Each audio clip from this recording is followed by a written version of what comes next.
Good morning, Alan, and it's good to be here. How are you? I'm fine. I went through a bit of a health scare, but I'm back on the mend there now. Yeah, you had. Do you want to talk about it, or because it's no harm? Because sometimes when people share a story like this, it helps people who've been down a similar path. Well, for a long time, I had I guess like undiagnosed hypertension. Yes. And I put it down to sinus problems. And what happened was that I had a mini stroke. Wow. And near fatal. I was absolutely blessed to be here today. Right. But this wasn't with Wally in the shop, was it? Is this this was a second one. Really? After that. Yeah. Because I know Wally told me a story as well there from the Red Books. Your friend, he's a friend of yours. Oh, Wally, Wally O'Neill, he is, yes. Yeah. I'm indebted to Wally. You know, I had a heart attack in the shop up there. But from what people were telling me, like, I mean, he was very calm and collected, and you know, I actually owe my life to the man. You know. And now, after that, you had another incident. I did. I had a mini stroke. I lost power temporarily on the left side of my body, and I was diagnosed kind of with hypertension, which is high blood pressure. And I'm currently taking medication for high blood pressure tablets, which is a very common ailment out there. But I think a lot of people, you know, like to get to grips with it fast, whereas I kind of ignored all the symptoms. Yes. I thought it was sinus problems, actually, you know. But now, how are you feeling today? I feel good. My brain is a bit cloudy at times, but other than that, my movement, I would say, like, is 99% back. So did you adopt the fast strategy then that you often see on the side of the ambulance, or who came to assist you the second time? Well, I was in the hospital there the second time. Right. Yeah.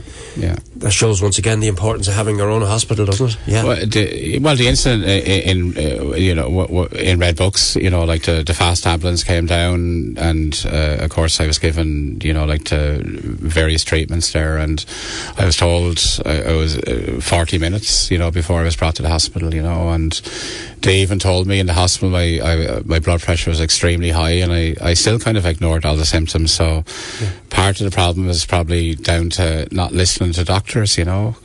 But you listen now. Absolutely. Yeah. Anyway, look, that's not the reason you came in, but you had been telling me off air, and no harm just to people. I think you've done a lot of good by what you've shared with us this morning. But Declan, you've got this wonderful new book, The Merchants of Wexford. Now, I'm of a vintage, and I did The Merchants of Venice for Intercert in school in the CBS.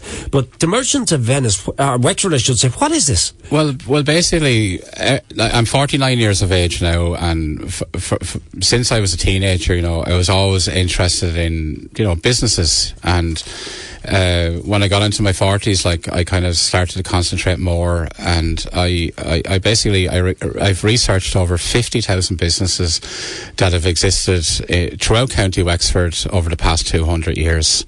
And I've a huge photo collection of these businesses as well. And on this coming Saturday at 6 p.m. in Red Books in St. Peter's Square. It's fireworks. It's Guy Fawkes night, isn't it, the 5th? It is, you know, like, it was very... I didn't actually cop that until Wally actually mentioned it to me.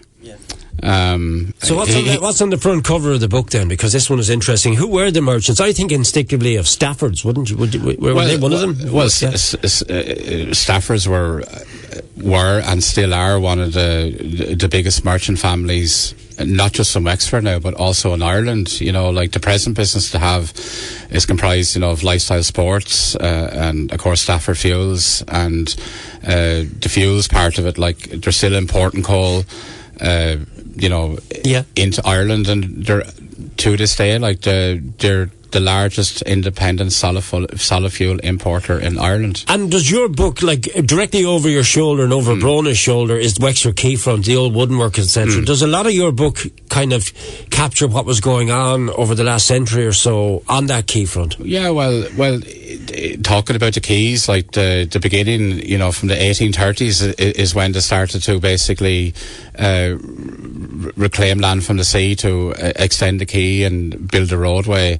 And, you know, steam was starting to come in, and that started to, you know, like, rapidly develop industry here in the town itself. And because the centuries prior, like, I mean, you know, it was very horrific when you actually read back in history, like, how slow things took to develop.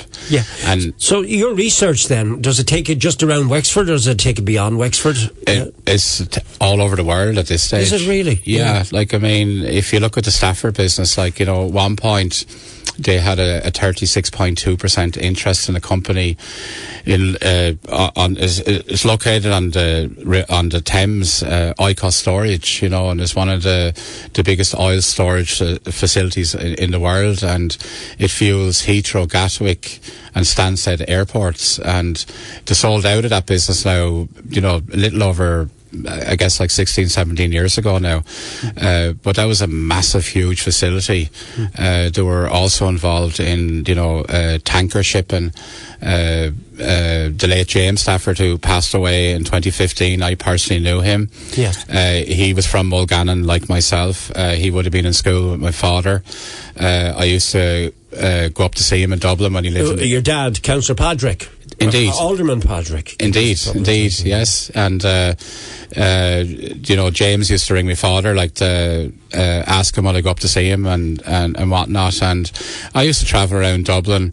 He used to show me all the businesses that they had in Dublin. Like, they had a company there called P. Donnelly and Sons. It was a coal importing and shipping company. They had the Gresham Hotel. Yeah. They had a vast amount of businesses. And of course, James, like, you know, was involved with the Hughes Corporation, you know, a company founded by D. Howard Hughes. And the plan was to launch the movie mogul Howard Hughes. Is that Howard? Yes, Okay, yeah. And James actually met Howard Hughes in London in 1972. Incredible. All right, the book launch itself, we got to wrap it up. So you want people to go, and you're going back to Wally. Yeah. And hopefully he won't have to help you again. This time he'll be celebrating with you, won't he? Oh, indeed. Like, I mean, Wally is a very unique individual. He's created a new renaissance here in Wexford in the arts. Like, whether you're, you know, a writer or, you know, a musician or any aspect of performing arts, like, I mean, he is one in a million, really. He is. I agree with you in that, because his talent is beginning to spread, and his initiative is beginning to spread far beyond County Wexford. It's funny, because I had a conversation to do with the north of Ireland, and Wally's name came up. So obviously his message is beginning to spread, and it's a really positive one. I was in the shop one day, and somebody from Germany came in looking for a book.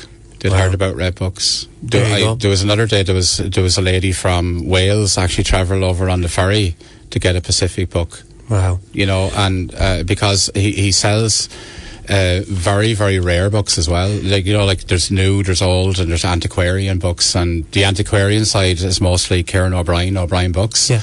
But he's incredible. Right, it's 6 o'clock this Saturday, November the 5th. Red Books is the venue in St. Peter's Square in Wexford town. Yes, yeah. And it's the Merchants of Wexford. And I'd say, you love me saying this could be a good stocking filler for people listening to us abroad. This could be for anyone, really. Well, the book itself now, it won't be launched now until the Opera Festival next year. Right. Due to, I guess, like, inflation, you know, with the war, sadly with the war. So it's a discussion on the book then? Is more of a discussion on the book. Yeah. And if I can, Alan, yes. I would like to welcome all your listeners to come on the night, and there'll be a cheese and wine reception as well. You'll find it very interesting. I'm sure there's lots of your listeners, their family members would have worked, you know, with the various businesses. You'd like to see some very, you know, unseen photos of these businesses. Thank you, Declan, for joining me. Declan Reck and Stuart. I'm going to take a short